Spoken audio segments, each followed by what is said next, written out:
Hey, what's up everyone? So today I just got back from a 1-week vacation down at Edisto Beach, South Carolina, using my GoPro Hero 5 and my Zhiyun Smooth Q to do a lot of footage down there. And I wanted to go over with you guys now, after having it for a few months and getting a little bit more familiarized with it on the functions and everything of both of them working together. I wanted to go ahead and go over with you guys why and when you should use it to record your videos. The number one reason why you guys want to use a gimbal with the GoPro Hero 5, and that's if you want to get super smooth, high quality 4K footage. And the reason for that is because with the GoPro Hero 5, it doesn't have image stabilization when you're in 4K.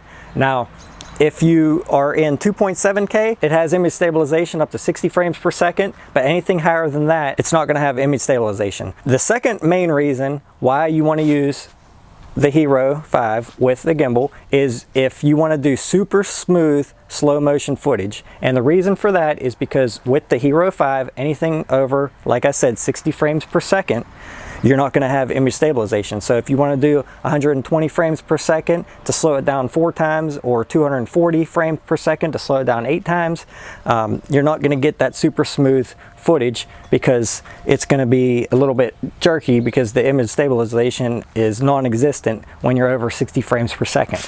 So I did a video of my family at the beach and recorded it all with this right here, with the Zhiyun Smooth Q and the Hero 5, and I want to go ahead and show you guys that footage here at the end.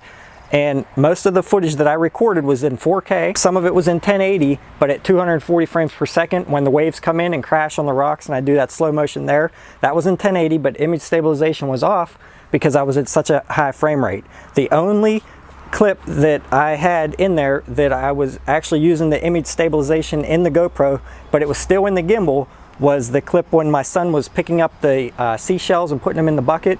You'll see 2 or 3 clips of that in there. Now that had the stabilization on because I was at 60 frames per second on those clips. So I'm going to make another video. Actually, I'm going to be making a bunch of videos on the GoPro, on the settings that I use and why you should use them. Using the gimbal, I'm going to make some more videos on the gimbal and some of the functions that I've noticed after I've got accustomed to using it, what I think that you guys should know about.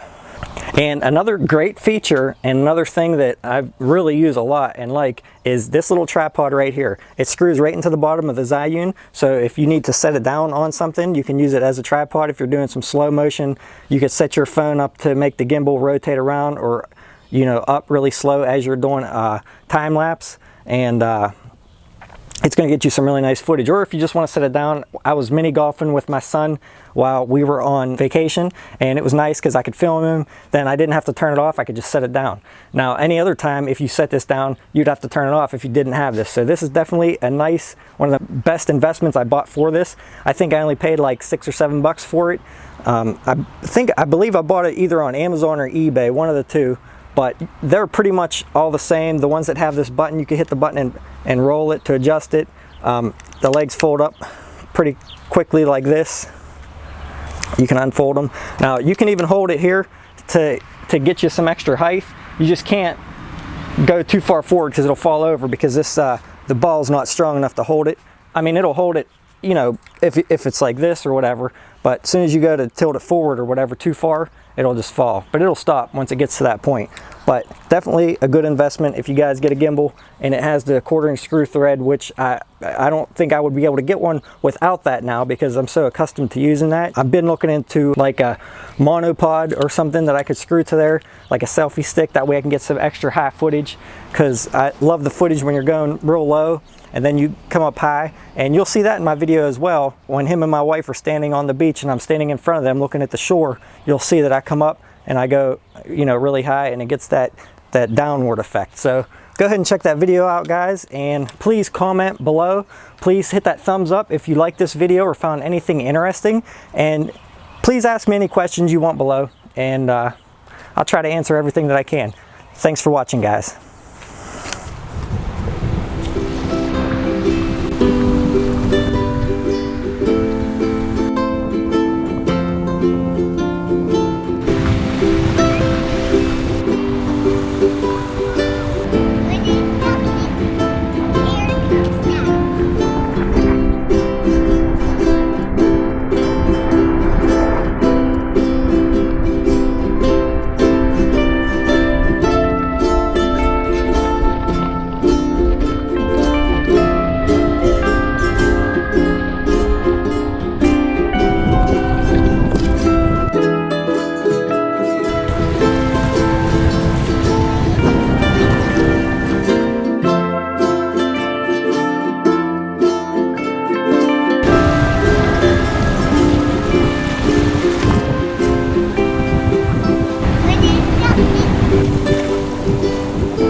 shells.